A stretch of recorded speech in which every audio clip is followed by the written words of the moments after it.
The president and we need to forget about the Fed and interest rates for a moment here, because the bigger roadblock to our economic and market success right now is the Democratic Party and Nancy Pelosi taking over the House.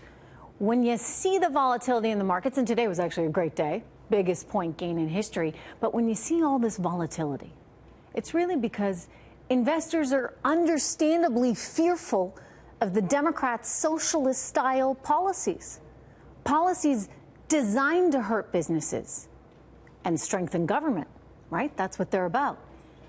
They are the threat, really and truly, that are hovering over our markets right now, not the Federal Reserve. I mean, I know the president is concerned about higher interest rates and fears that those higher rates will dampen growth, and I'm not dismissing that concern.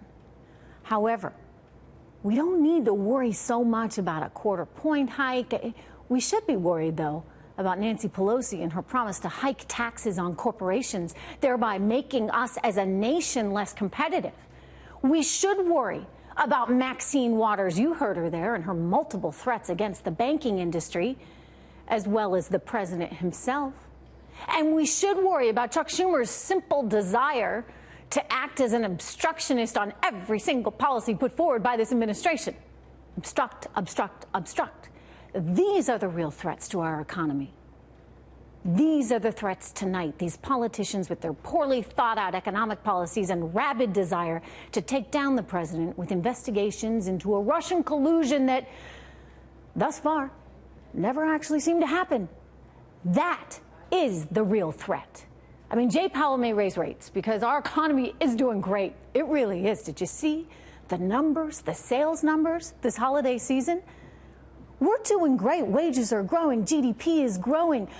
Jobless rate at its lowest historically, certainly for African Americans, for women, for Hispanics. So what I can tell you is we can handle it. We can handle a little quarter-point hike. But what we cannot handle, and we certainly do not need, is for the Democrats to play a major role in economic policy. Every socialist, Marxist country I can think of has failed. Our danger isn't higher interest rates, but a country being dragged left by politicians trying to reconstruct basic economic instincts in the form of socialism. Joining me right now on the real enemies of a booming economy, Trend Macro Chief Investment Officer and economist, Donald Luskin. Donald, good to see you. Great to be here, Trish. I know that, no love lost there for Jay Powell. I have a feeling you probably would not like to see him move on interest rates. That said, in the scheme of things, sir, we've got the Democrats taking over the House in like a matter of days. To me, that is the bigger threat. How worried should we be about their policies? Trish, this is America. It is our constitutional right to have as many enemies as we want. I agree with you 100% about the threat that the Democrats represent to us. But I think Jay Powell is a threat too, and I think Trump is right to say so. There's one big difference between Powell and the Democrats. The Democrats, you can be sure, are going to spend the next 2 years self-destructing. So yeah, they're the economy's worst enemies. They're their own worst enemy.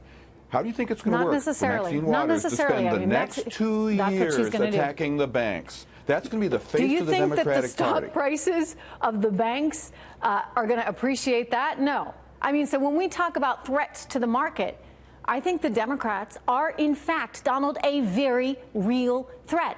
I mean, Jay Powell, look, we can handle a quarter point. I mean, don't get me wrong. There's not a ton of inflation out there. I don't think we need it. But he's responding to the strength of a good economy.